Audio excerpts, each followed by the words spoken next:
Right now, if you're pregnant, you have access to an enormous amount of accumulated medical knowledge.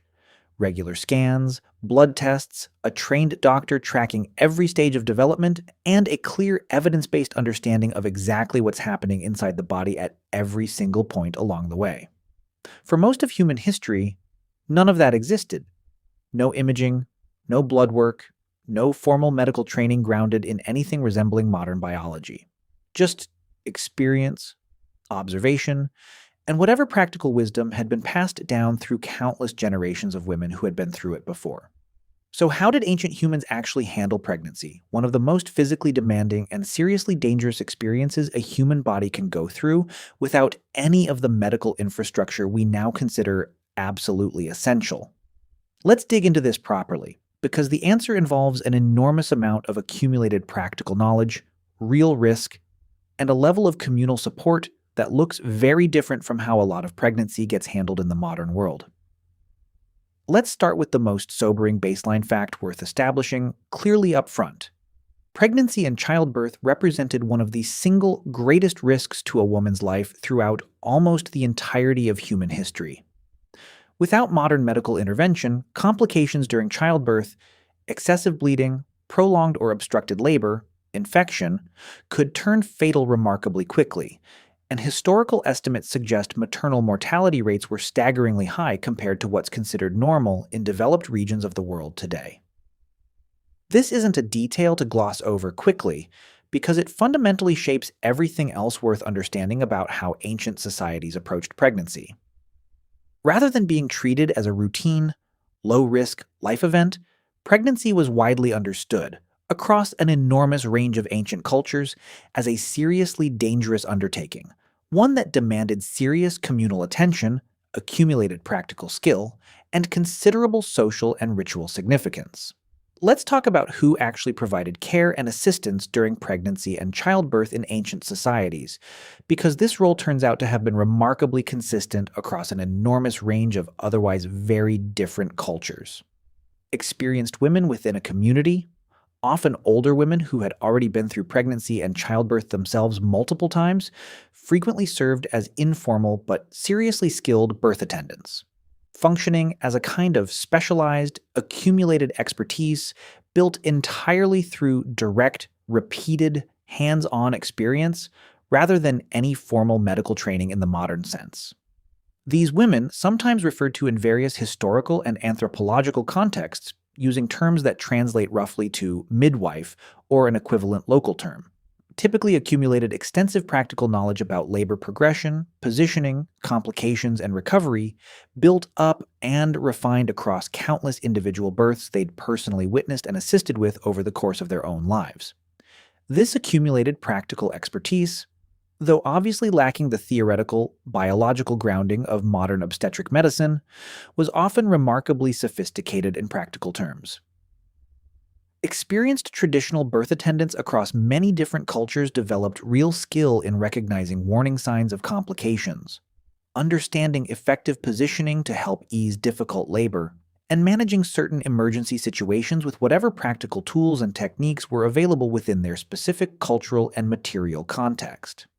This knowledge rarely got written down in any formal sense, particularly in cultures without widespread written language, which means an enormous amount of sophisticated, hard-won practical medical knowledge simply lived in the direct experience and oral tradition of specific individuals, passed down carefully from established, experienced birth attendants to younger women learning the role,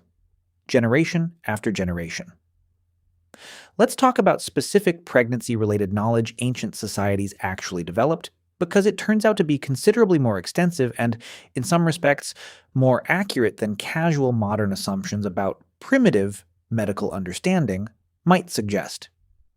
Various ancient medical texts that have survived, including detailed writings from ancient Egypt, contain surprisingly specific and, according to some modern medical historians, reasonably accurate practical guidance regarding pregnancy, including methods for estimating due dates, recognizing signs of complications, and general prenatal care recommendations. Ancient Egyptian medical papyri specifically include documented techniques for pregnancy testing, some involving observing whether specific grains sprouted after being moistened with a woman's urine.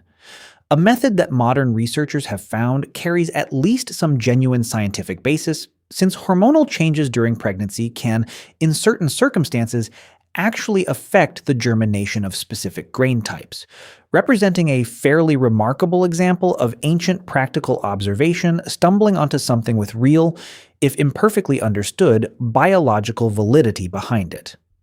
This detail is honestly one of the more fascinating pieces of this entire topic because it illustrates something that comes up repeatedly throughout the study of ancient medical and biological knowledge more broadly. Ancient practitioners, working through pure accumulated observation and trial and error across countless generations, sometimes arrived at remarkably functional practical techniques even while lacking any theoretical understanding of the actual underlying biological mechanism explaining why that particular technique actually worked. The grain sprouting pregnancy test came not from any understanding of hormones or biochemistry, but from careful, repeated observation that this specific method seemed to reliably distinguish pregnant women from non-pregnant women, refined and passed down as practical knowledge long before anyone had any theoretical framework capable of explaining exactly why it worked. Let's talk about diet and prenatal nutrition, because ancient societies generally developed at least some practical understanding that a pregnant woman's diet mattered for both her own health and the health of her developing pregnancy, even without any formal understanding of nutrition science in the modern sense. Various ancient cultures developed specific dietary recommendations and, in some cases, specific dietary restrictions for pregnant women, some of which align reasonably well with modern nutritional understanding, and others which reflect more culturally or symbolically motivated beliefs without any clear underlying nutritional basis. This mixture of seriously useful practical guidance alongside more symbolic or culturally specific belief shows up constantly throughout ancient approaches to pregnancy care more broadly, reflecting the same basic pattern already discussed regarding ancient medicine generally, a blend of accumulated practical wisdom and cultural or spiritual belief, without always a clear, consistent way for people at the time to distinguish reliably between the two. Let's talk about herbal and plant-based remedies used specifically during pregnancy across various ancient cultures, because this represents another area where accumulated practical knowledge sometimes turned out to be surprisingly sound, at least in certain specific cases. Various ancient cultures developed detailed knowledge about which specific plants and herbal preparations were believed to support a healthy pregnancy, ease common pregnancy discomforts like nausea, and assist with labor when the time came. Some of these traditional remedies have since been examined by modern researchers and found to contain compounds with genuine, measurable physiological effects consistent with their traditional intended use,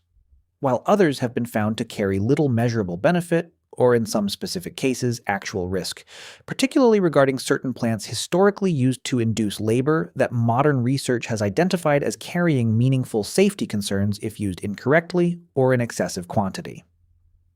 This mixed picture, some traditional remedies holding up reasonably well under modern scientific scrutiny, others not holding up nearly as well, fits the same broader pattern that shows up constantly throughout the study of ancient medicine more generally. Accumulated practical knowledge, built through generations of trial and error and careful observation, could produce seriously useful discoveries, but without any systematic method for controlled testing or reliably ruling out coincidence, ancient practitioners had no consistent, reliable way to distinguish between remedies that worked, because of real underlying pharmacological activity and remedies that seemed to work simply due to natural variation in individual pregnancy outcomes, unrelated to the specific remedy being used at all. It's worth mentioning twin births and other unusual pregnancy circumstances too, because these situations carried particularly significant cultural weight across a lot of ancient societies, given how dramatically they increased the practical risk and complexity involved in delivery.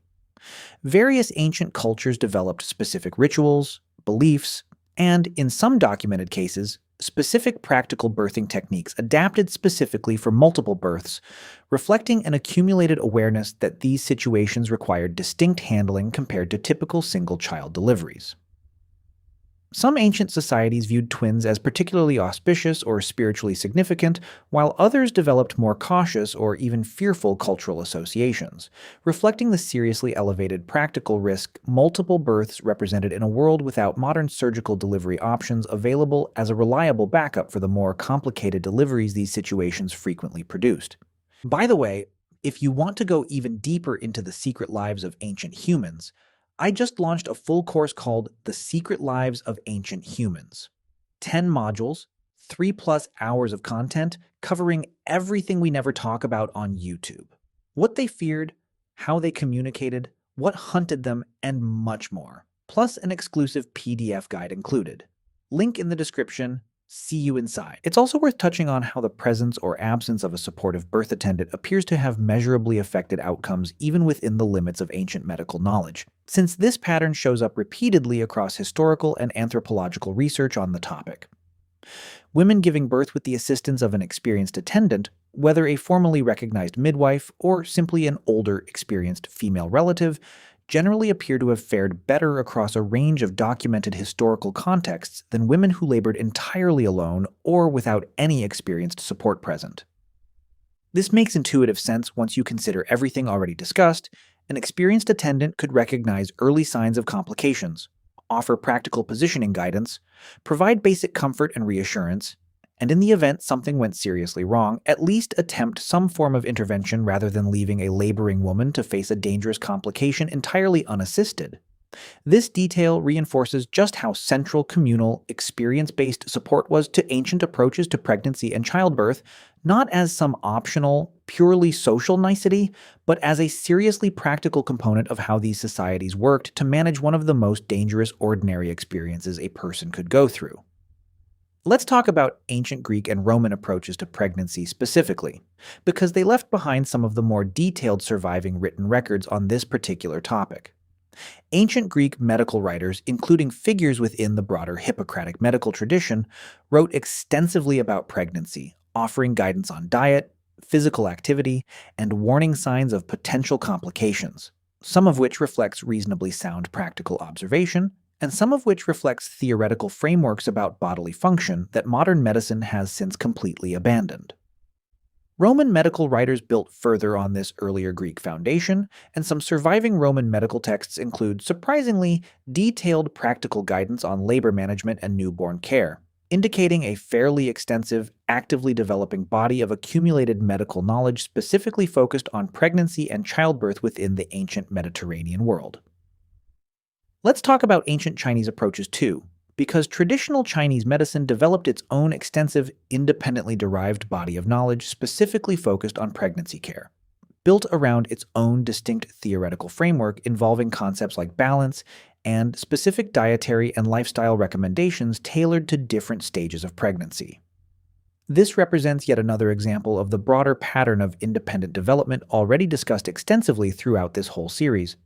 Different, geographically separated ancient civilizations independently developing their own detailed, extensive bodies of practical knowledge around the same fundamental biological challenge, each shaped by its own particular theoretical framework and cultural context, but each also reflecting the same underlying reality that pregnancy and childbirth demanded serious, dedicated practical attention and accumulated expertise, regardless of which specific culture or region you happen to be examining. Let's talk about complications and emergency intervention too, because ancient birth attendants across various cultures did develop at least some capacity to handle serious complications when they arose, even without modern surgical intervention available as a backup option.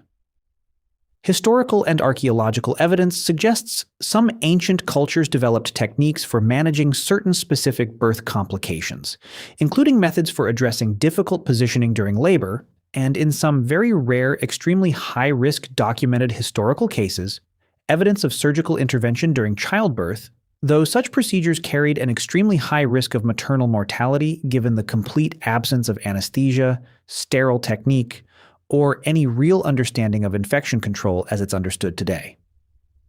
These emergency interventions represented genuine, if extremely limited and dangerous, attempts to address complications that would otherwise be reliably fatal, reflecting real medical ambition and accumulated anatomical knowledge, even though the actual outcomes of these procedures remained grim by any modern standard. Now let's talk about the physical and practical realities of labor and delivery itself, because ancient birthing practices varied considerably across different cultures, though certain broad patterns show up repeatedly across otherwise very different, unconnected societies. Many ancient and traditional cultures favored upright or squatting birthing positions, rather than the reclined position that became standard in a lot of more recent Western medical practice, and interestingly, modern medical research has increasingly recognized certain practical benefits to upright birthing positions, including assistance from gravity during labor and potentially reduced complications in certain circumstances. Representing another example of ancient accumulated practical wisdom, aligning reasonably well with more recent medical reassessment, after a period during which more modern medical practice had actually moved away from these traditional approaches before partially reconsidering their practical value. This detail is worth sitting with for a moment, because it complicates any simple, linear narrative suggesting medical knowledge and practice have improved in one single, uninterrupted, continuously upward direction throughout history. In this specific case, certain traditional practices developed through ancient accumulated experience were actually set aside for a period as newer medical practices became dominant, only for more recent research to reconsider and partially validate some of the practical value in those original traditional approaches after all. Let's talk about pain management during childbirth too, because ancient societies developed various approaches with varying degrees of actual effectiveness, to help manage the very real physical pain involved in labor and delivery. Various plant-based remedies, some with genuine analgesic or muscle-relaxing properties consistent with modern pharmacological understanding, show up across a wide range of ancient birthing traditions, alongside various non-pharmacological approaches including specific breathing techniques, massage, and positioning changes intended to help ease pain and assist labor progression, some of which align reasonably well with pain management techniques still recommended in various modern natural childbirth approaches today. Let's talk about the social and ritual dimension of pregnancy and childbirth too, because this represented an enormously significant aspect of how ancient societies approached this experience, extending well beyond purely practical medical considerations. Given how seriously dangerous childbirth was throughout most of human history, it's not surprising that pregnancy and birth carried enormous ritual, spiritual, and social significance across virtually every ancient culture studied by anthropologists and historians. Specific rituals, protective charms, prayers, and ceremonial practices intended to help ensure a safe pregnancy and delivery show up across an enormous range of otherwise very different ancient cultures. Reflecting both the very real anxiety and danger associated with this experience, and a broader human tendency to develop ritual and spiritual practice specifically around life's most significant, uncertain, and high-stakes moments. This ritual dimension likely served genuine practical and psychological functions beyond whatever specific spiritual or supernatural beliefs motivated it directly. Structured ritual and communal ceremony surrounding pregnancy and childbirth likely provided meaningful psychological comfort and a sense of social support during an experience that carried genuine, significant risk, while also reinforcing valuable social bonds and community involvement around an event that, practically speaking, often required extensive communal support and assistance to navigate safely. Even setting aside any question of whether specific rituals carried genuine supernatural effectiveness, the broader social structure surrounding these rituals, gathering supportive community members, formally acknowledging the significance and risk of the experience, likely provided real, measurable psychological and practical benefit to the women going through pregnancy and childbirth within these communities. Let's talk about postpartum care specifically too, because ancient societies generally recognized, even without modern medical understanding of the specific physiological processes involved, that the period immediately following childbirth required careful, dedicated attention and support. Many ancient and traditional cultures developed specific postpartum recovery practices, including dedicated rest periods, particular dietary recommendations intended to support recovery,